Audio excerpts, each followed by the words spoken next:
اعوذ باللہ من الشیطان الرجیم بسم اللہ الرحمن الرحیم الصلاۃ والسلام علیکہ یا رسول اللہ صلی اللہ علیہ وآلہ وسلم۔ السلام علیکم رحمۃ اللہ وبرکاتہ۔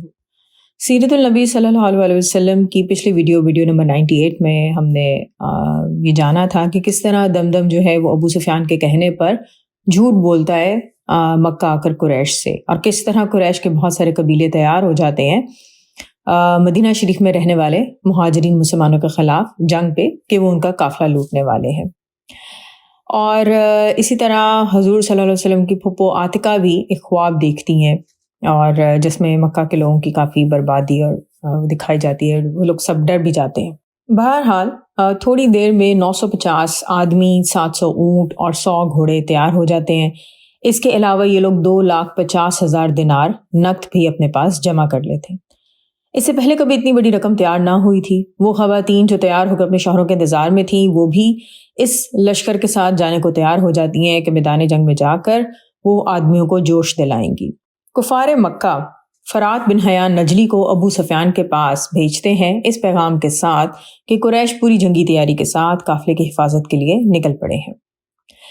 جنگی تیاریوں کے دوران عتبہ بن ربی اور شیبہ بن ربی اپنے غلام اداس سے جنگ کے لیے ساتھ چلنے کو جب کہتے ہیں تو اداس ان سے پوچھتا ہے کہ کیا تم اس شخص کے ساتھ جنگ کرنے جا رہے ہو جسے میں نے وادی طائف میں تمہارے انگوروں کے باغ میں دیکھا تھا؟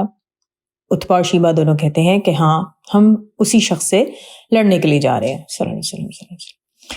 تو اداس جو ہے وہ اپنے دونوں آقا کے پاؤں پڑ جاتا ہے اور کہتا ہے کہ خدا کی قسم، آپ صلی اللہ علیہ وسلم کے سامنے تو پہاڑ بھی کھڑے نہیں رہ سکتے، میرا مشورہ ہے کہ ان سے جنگ نہ کرنا صلی اللہ علیہ وسلم۔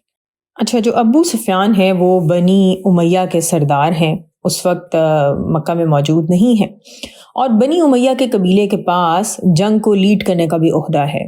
تو ابو سفیان کی غیر موجودگی میں عتبہ بن ربی جو ہے وہ اس عہدے کو اپنے سر پر لے لیتے ہیں۔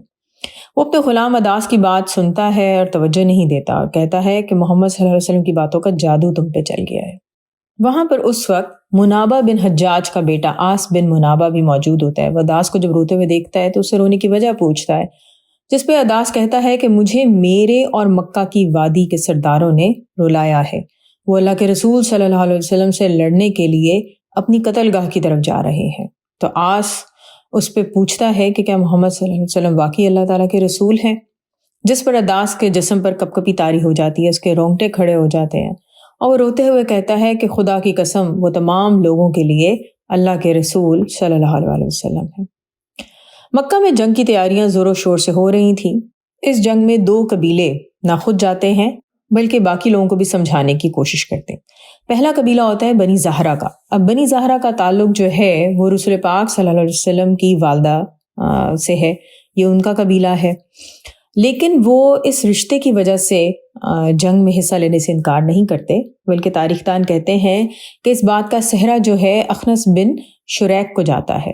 اخنس کی ایک دفعہ ابو جہل سے تنہائی میں بات چیت ہوتی ہے تو اس کو اندازہ ہوتا ہے کہ ابو جہل اپنے قبیلے کی برتری چاہتا ہے بنی ہاشم کے قبیلے سے، اسی وجہ سے وہ رسول پاک صلی اللہ علیہ وسلم کی مخالفت کرتا ہے، اور اخنس کو لگتا ہے کہ اس خیال سے جنگ کی حد تک چلے جانا مناسب نہیں ہے۔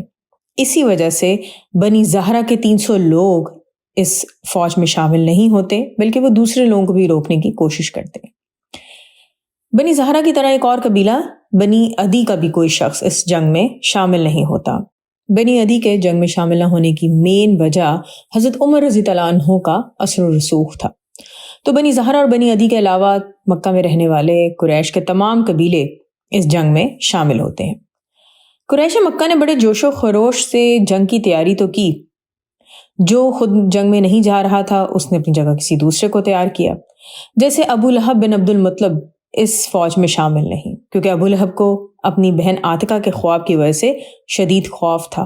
اسے یقین تھا کہ عاتکہ کا خواب سچا ہوگا، تو اس لیے وہ اپنی جگہ آس بن ہشام بن مغیرہ کو بھیج دیتا ہے، کیونکہ آس جو ہے وہ ابو لہب کا مکروز تھا، اس کے ذمے 4000 درہم کی بھاری رقم تھی۔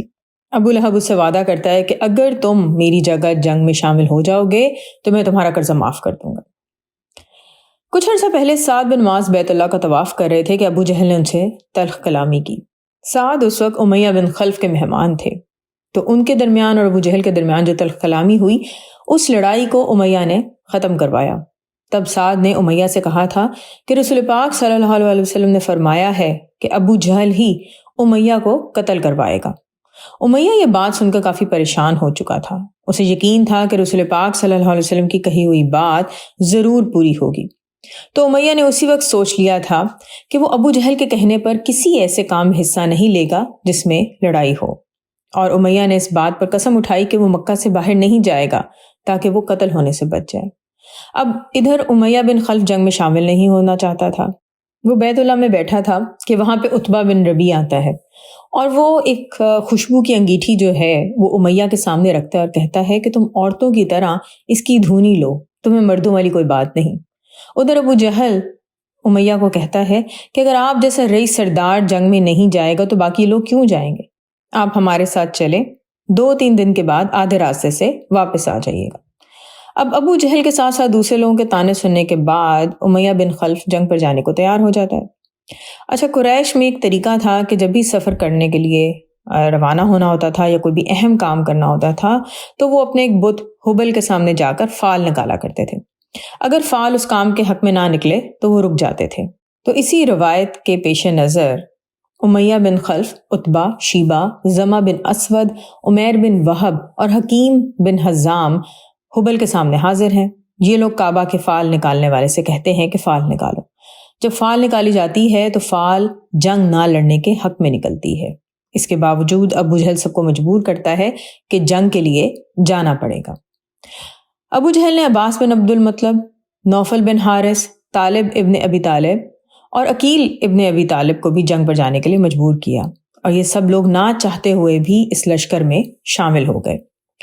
جنگ پر جانے سے پہلے رسول پاک صلی اللہ علیہ وسلم کے چچا عباس اپنی بیوی ام الفضل سے رازداری سے کہتے ہیں کہ یہ مال میں گھر کے اندر مٹی میں دبا رہا ہوں، تم اس بات کا ذکر کسی سے مت کرنا۔ اگر میں جنگ میں مارا جاؤں تو یہ مال فضل، عبداللہ اور قسیم کے کام آ جائے گا۔ اگر میں زندہ واپس آ گیا تو میں اسے خود دیکھ لوں گا۔ ان کی بیوی ام الفضل کا پورا نام لبابہ بنت حارث تھا۔ اب قریش کی فوج بہت تیاری اور شان و شوکت سے مکہ سے نکل پڑتی ہے۔ 100 گھوڑوں پر مشتمل یہ فوجی دستہ شان و شوکت رکھتا تھا۔ دیکھنے والے کہتے ہیں کہ فوج کے آگے پیچھے دف اور بگل بجائے جا رہے تھے۔ قریش کے معزز لوگوں کی بیویاں اور بیٹیاں بھی جنگ کا جوش بڑھانے کے لیے ساتھ تھیں۔ ان کی کنیزیں گانے گا رہی تھیں، خوشی سے ناچا جا رہا تھا، اور کچھ ایسا سما باندھا گیا تھا کہ جیسے جشن ہو رہا ہو۔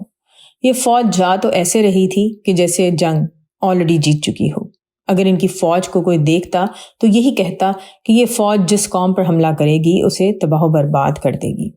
ابو جہل کو یہ بھی کہتے سنا گیا کہ حضور صلی اللہ علیہ وسلم کا خیال ہے کہ وہ اور آپ صلی اللہ علیہ وسلم کے ساتھی ابو سفیان کے قافلے کا مال بھی ایسے ہی حاصل کر لیں گے جیسے انہوں نے نخلا میں حاصل کیا تھا۔